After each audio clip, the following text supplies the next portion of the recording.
अन्नदाता। पग पग पर है संग तुम्हारे अन्नदाता। लहू किसानों का बन के पसीना सींचता है धरती का सीना। मेहनत का तेरी हक दिलवाने, नई तकनीक नई खोज बताने। पशुधन को गुणवान बनाना, पौध सुरक्षा को सिखलाना, खेती के सब गुर समझाने, भारत का सरताज बनाने। आठों पहर है संग तुम्हारे अन्नदाता अन्नदाता। नमस्कार, मैं आयुषी आप सभी दर्शकों का अन्नदाता कार्यक्रम में स्वागत करती हूँ। त्याग और तपस्या का दूसरा नाम है किसान। कृषि ही उसकी भक्ति है और कृषि ही उसकी शक्ति है। कृषि ही उसकी निद्रा है और कृषि ही उसका जागरण है। ऐसे ही भारतीय किसानों को खेतीबाड़ी से जुड़ी हुई बहुत सी नई लाभकारी जानकारियां देने के लिए हर रोज सुबह हम आपके साथ आते हैं। तो चलिए कार्यक्रम शुरू करने से पहले देखते हैं क्या है आज के अन्नदाता में। किसान अपने स्तर पर आसानी से तैयार कर सकते हैं वर्मी कंपोस्ट। स्वीट कॉर्न मक्का की खेती करके लें कम समय में अधिक आय।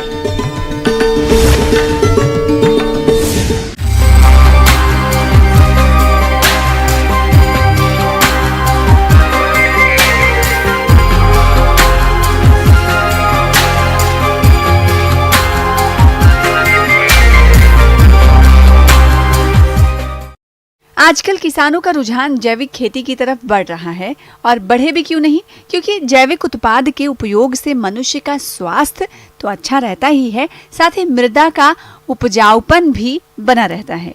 इसी को देखते हुए आज हम किसानों के लिए जानकारी लाए हैं वैज्ञानिक तकनीक से वर्मी कंपोस्ट तैयार करने के बारे में।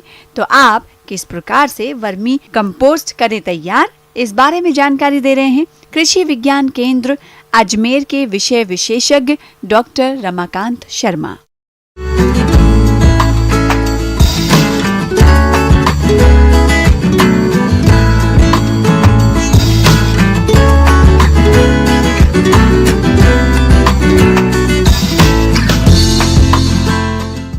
किसान भाइयों, आज हम बात करेंगे जैविक खेती के मुख्य घटक वर्मी कंपोस्ट की। वर्मी कंपोस्ट केंचुओं से तैयार की जाती है। केंचुए, जिन्हें आमतौर पर किसान का मित्र कहा जाता है, भूमि एवं फसल दोनों के लिए लाभदायक जीव है। केंचुए सामान्यतः मिट्टी में पाए जाते हैं, परंतु रासायनिक कीटनाशकों उर्वरकों के अत्यधिक प्रयोग से लगातार भूमि में इनकी संख्या कम होती जा रही है। सघन खेती में रासायनिक उर्वरकों का प्रयोग करने से भूमि में पोषक तत्वों का असंतुलन एवं अनेक आवश्यक पोषक तत्वों की कमी की समस्या उत्पन्न हो गई है। इसे दूर करने के लिए जैविक खाद का प्रयोग ही एकमात्र विकल्प है, जिससे पौधों को सभी आवश्यक पोषक तत्व मिलते रहें एवं उत्पादकता में बढ़ोतरी की जा सके। आज के बढ़ते प्रदूषण और केमिकल युक्त भोजन से स्वास्थ्य की बहुत सारी समस्याएं आने लगी हैं। इसीलिए लोगों का रुझान अब जैविक खेती की ओर बढ़ रहा है। तो ऐसे में जैविक खेती करने वाले किसान वर्मी कंपोस्ट का उपयोग करने लगे हैं, क्योंकि ये ऐसी खाद है जिसको हम बहुत ही कम कीमत और बहुत ही जल्दी तैयार कर सकते हैं और अपनी खेती में डालकर कम खर्च में अधिक पैदावार ले सकते हैं। वर्मी कंपोस्ट बनाने की विधि की हम बात करें तो वर्मी कंपोस्ट बनाने के सबसे पहले हमें 6 से 8 फुट की ऊंचाई पर एक छप्पर तैयार करना चाहिए, ताकि उपयुक्त तापमान एवं छाया रखी जा सके। वर्मी कंपोस्ट बनाने की क्यारी की लंबाई सुविधा अनुसार रख सकते हैं। चौड़ाई 3 फीट एवं ऊंचाई 1.5 से 2 फीट रखनी चाहिए। वर्मी कंपोस्ट के लिए क्यारी में सबसे पहले सरसों, मक्का, ज्वार, बाजरा, गन्ना, नीम की पत्तियां आदि के अवशेष की 3 इंच की तह बिछानी चाहिए। इस तह पर अब 3 इंच की मोटाई तक अर्ध सड़ी गोबर की खाद बिछाकर पानी डालकर गीला किया जाता है। इस गीली तह पर 1 इंच मोटी वर्मी कंपोस्ट की परत, जिसमें पर्याप्त मात्रा में केंचुए मिले होते हैं, जो डाले जाते हैं।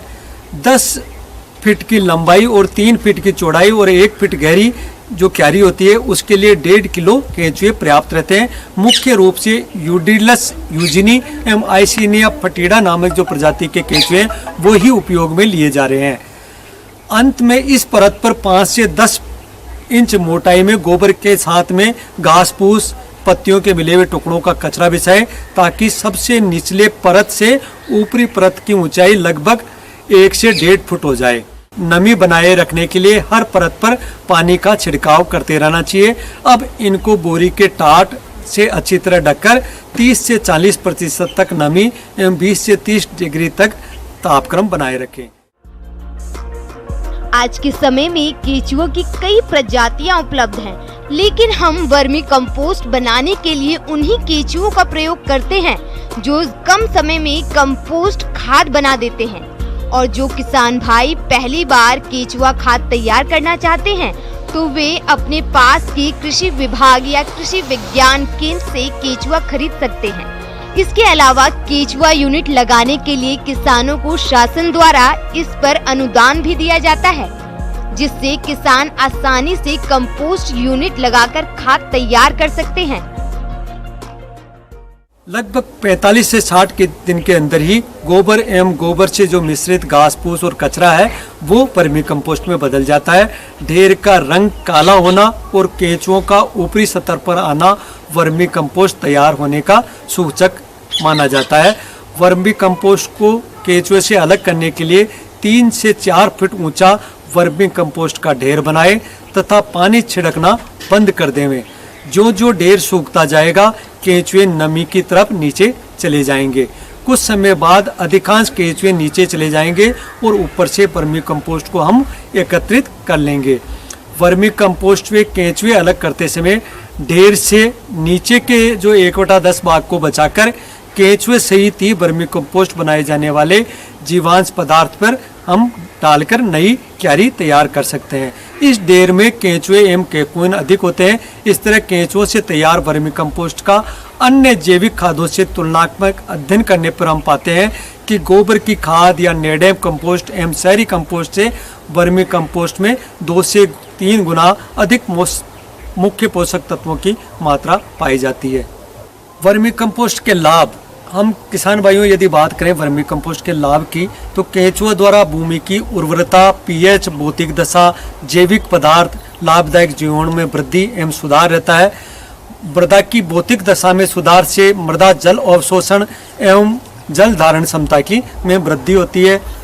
वर्मी कंपोस्ट क्षारीय मिट्टी का क्षारीयपन एवं अम्लीय मिट्टी की अम्लता को भी कम करता है। अब हम बात करें उपयोग की, कितनी मात्रा में उपयोग किया जाना चाहिए। अनाज फसलों में 5 टन प्रति हेक्टेयर, सब्जी फसलों में 7 टन प्रति हेक्टेयर एवं नकदी एवं फलदार वृक्षों में 5 से 10 किलो प्रति वृक्ष वर्मी कंपोस्ट का उपयोग करना चाहिए। वर्मी कंपोस्ट एक महत्वपूर्ण खाद है, जिसे कृषक थोड़ी सी मेहनत से अपने खेत पर केंचुओं के द्वारा बेकार वानस्पतिक पदार्थों को 50 से 60 दिन की अल्प अवधि में ही मूल्यवान जैविक खाद वर्मी कंपोस्ट में बदल सकते हैं। ये थी कुछ उपयोगी जानकारियां। अब लेते हैं एक छोटा सा ब्रेक। जल्द लौटेंगे और जानेंगे आगे के कार्यक्रम में क्या है महत्वपूर्ण जानकारियां। बने रहिए हमारे साथ।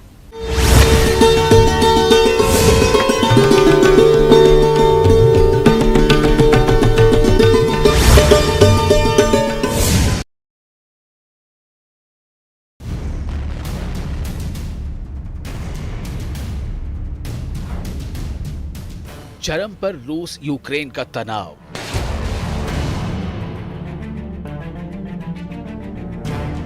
पुतिन नहीं दे रहे किसी को भाव।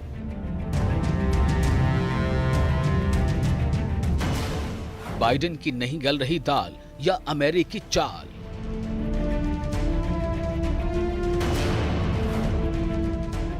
देखिए इन तस्वीरों को। अमेरिका आंख दिखा रहा है।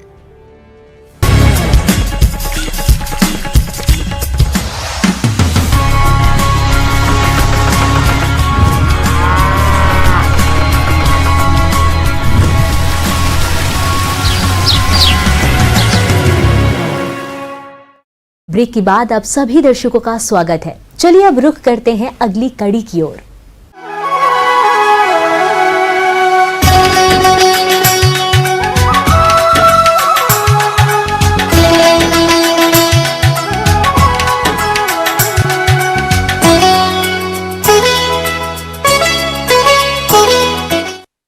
अपने राज्य में प्याज की खेती बहुत से किसान करते हैं और जिन किसान भाइयों ने प्याज की फसल लगा रखी है वो बढ़वार की अवस्था पर हैं।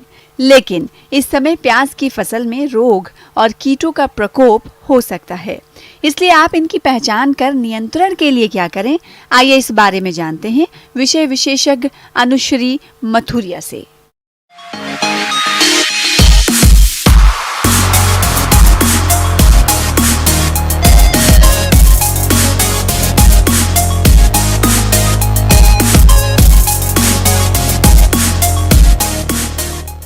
मैं आज प्याज के फसल के ऊपर आपको आज उनके रोगों और कीड़ों के बारे में थोड़ा चर्चा करेंगे। किसान भाइयों, मौसम परिवर्तन के चलते प्याज की फसल में कीट और रोगों का प्रकोप देखा जा रहा है, जिसका यदि समय रहते नियंत्रण नहीं किया गया तो आपको फसल के उत्पादन में भारी नुकसान हो सकता है।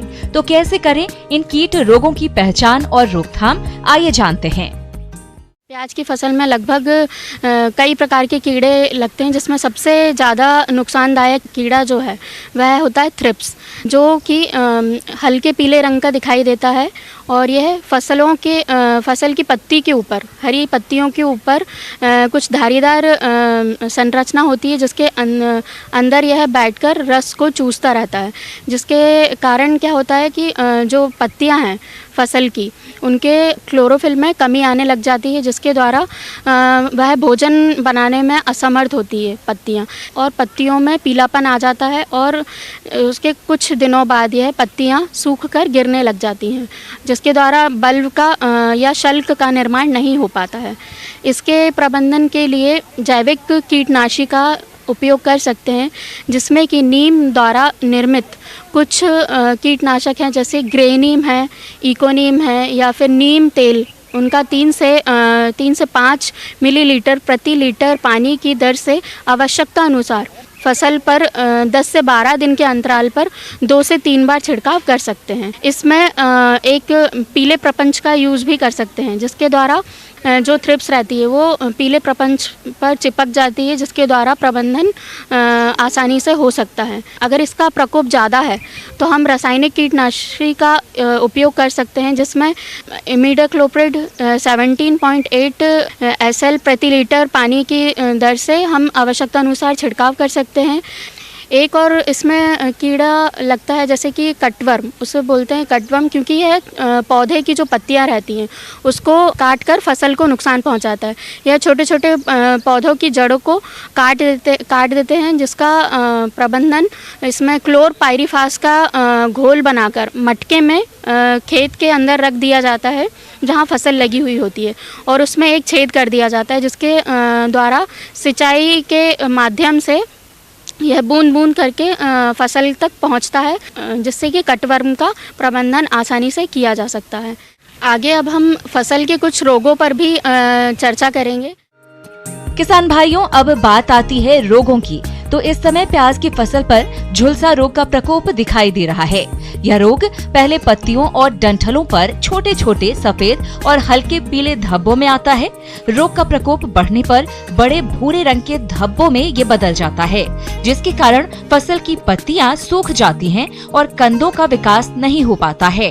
इसके नियंत्रण हेतु स्वस्थ एवं रोग प्रतिरोधी प्रजातियों का चुनाव करें। खेत में फसल चक्र अपनाएं तथा खड़ी फसल में रासायनिक नियंत्रण के लिए कॉपर ऑक्सीक्लोराइड 3 ग्राम दवा का प्रति लीटर पानी के हिसाब से घोल बनाकर 15 दिन के अंतराल पर 2 से 3 बार छिड़काव करें, जिससे इस रोग पर नियंत्रण पाया जा सकता है।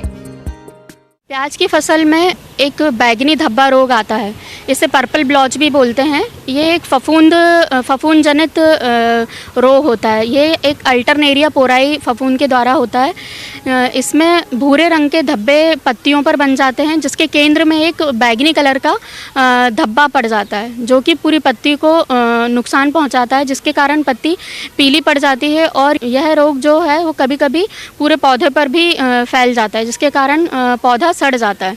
और इसके प्रबंधन के लिए हम प्रतिरोधी किस्मों का यूज़ कर सकते हैं, रेजिस्टेंट वैरायटीज़ का, और 2 से 3 साल के अंतराल पर फसल चक्रण को अपना सकते हैं। रोपाई के 45 दिन बाद खड़ी फसल में मैनकोजेब दवा 3 ग्राम प्रति लीटर पानी की दर से हम उपयोग में ला सकते हैं। आगे और भी है कुछ रोचक जानकारियां, पर यहाँ पर रुकेंगे एक और ब्रेक के लिए। जल्द हाजिर होते हैं।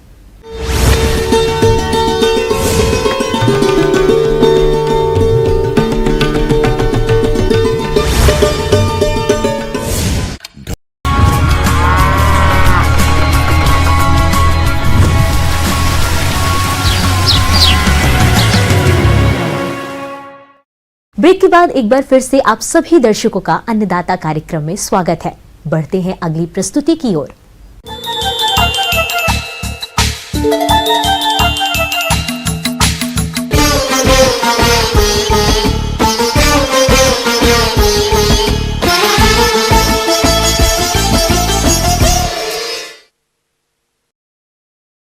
स्वीट कॉर्न की मांग दिन प्रतिदिन बढ़ रही है। खासकर शहरी क्षेत्रों के आसपास के किसान स्वीट कॉर्न की खेती करके अच्छी आमदनी के साथ साथ पशुओं के लिए हरा चारा भी प्राप्त कर सकते हैं। तो स्वीट कॉर्न की खेती के लिए कौन कौन सी ज़रूरी बातों को ध्यान में रखना है, जानने के लिए देखिए हमारी ये खास रिपोर्ट।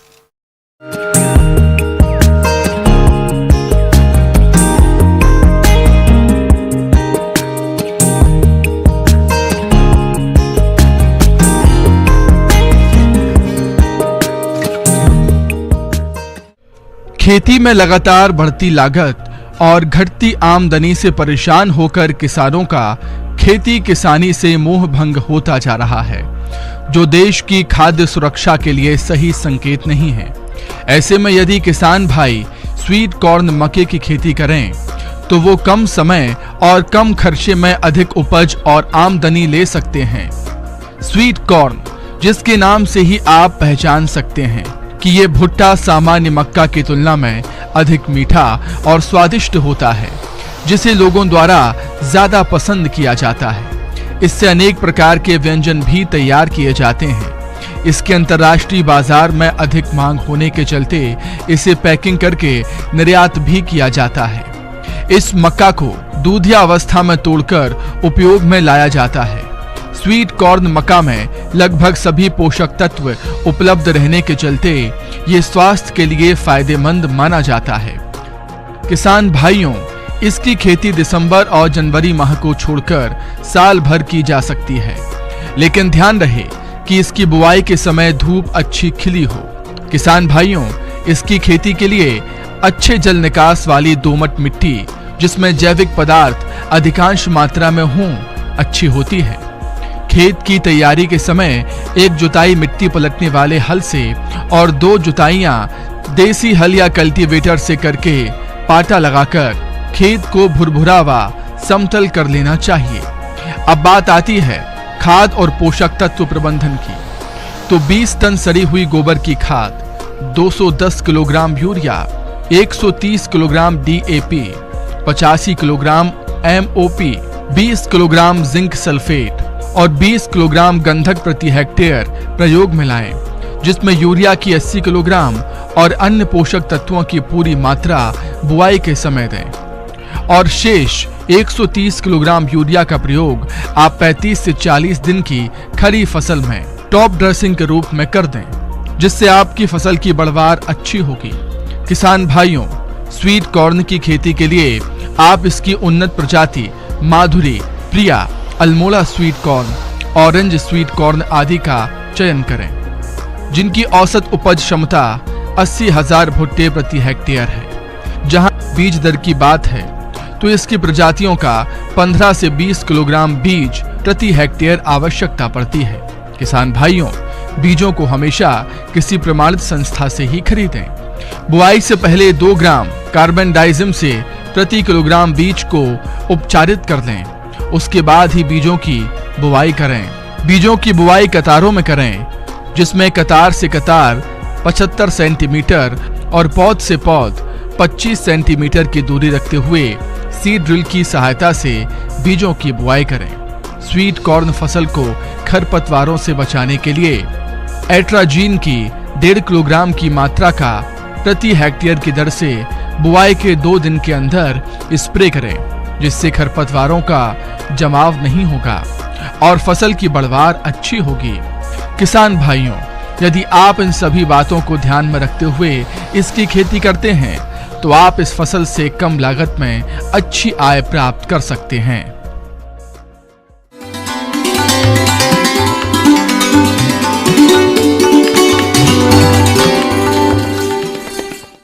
अन्नदाता हेल्पलाइन निशुल्क फोन संपर्क सेवा के माध्यम से आपके द्वारा पूछी गई समस्याओं में से 1 या 2 महत्वपूर्ण समस्याओं को हम अपने कार्यक्रम में शामिल करते हैं। इसी के तहत आज की चयनित समस्या और उसका जवाब इस प्रकार है। अन्नदाता निःशुल्क फोन संपर्क सेवा के माध्यम से पूछे गए प्रश्नों में से आज हमने जिस प्रश्न को कार्यक्रम में शामिल किया है उसे पूछा है ग्राम मलिया, जिला हनुमानगढ़ के कृषक संतोष कुमार ने। आप गेहूं और जौ की फसल में सिंचाई प्रबंधन के बारे में जानकारी चाहते हैं, तो संतोष कुमार जी, आपकी जानकारी के लिए प्रस्तुत है कार्यक्रम का ये अंश।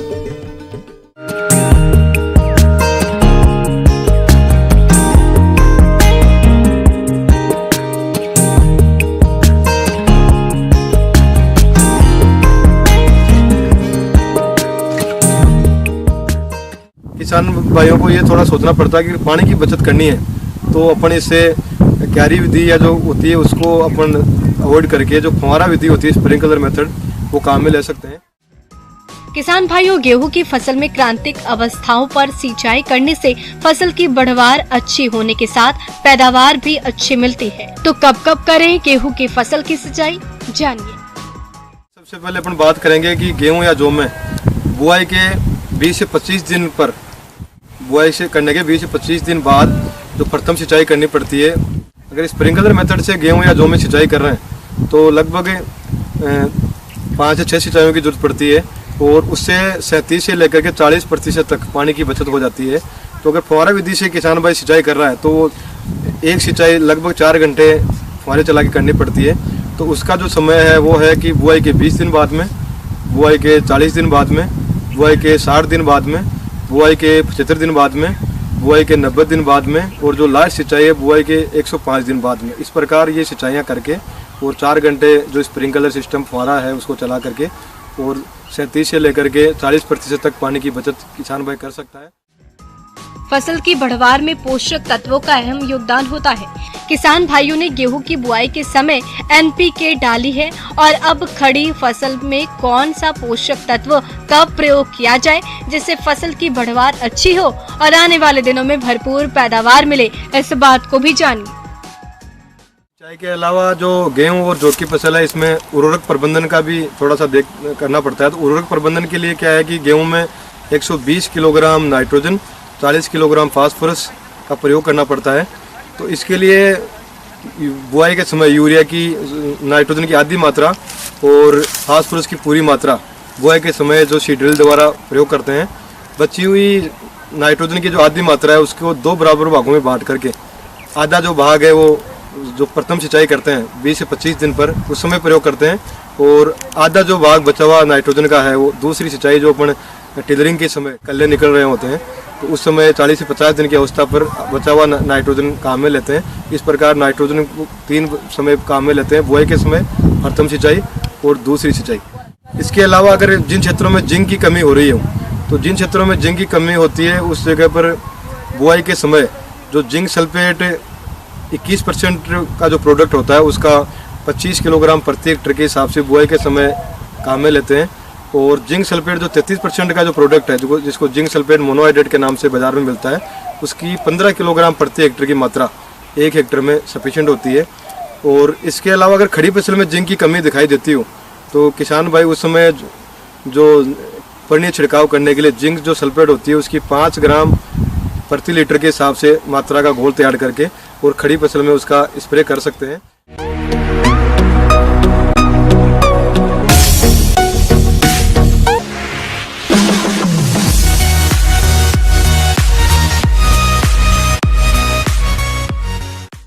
राज्य की विभिन्न मंडियों में कृषि उत्पादों के चढ़ते उतरते बाजार भाव की संक्षिप्त जानकारी इस प्रकार है।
हम यह उम्मीद करते हैं कि आज का कार्यक्रम आप सभी दर्शकों के लिए उपयोगी रहा होगा। किसान भाइयों, अन्नदाता आपकी सेवा के लिए संकल्परत है और कृषि संबंधित समस्या एवं सुझावों के लिए आप हमें इस पते पर संपर्क कर सकते हैं। प्रोड्यूसर अन्नदाता news 18 Rajasthan, Ramoji film city, Hyderabad 501512। साथ ही आप हमें ईमेल भी कर सकते हैं। हमारा ईमेल है p18annadataraajasthan@nw18.com। इसके अतिरिक्त आप हमें निशुल्क हेल्पलाइन नंबर 1800889216 पर सोमवार से शनिवार सुबह 10 से शाम 4 बजे के बीच संपर्क कर सकते हैं। फिलहाल अन्नदाता की पूरी टीम को इजाजत दीजिए। कल फिर इसी समय आपसे मुलाकात होगी कृषि संबंधित कुछ और महत्वपूर्ण जानकारियों के साथ। नमस्कार।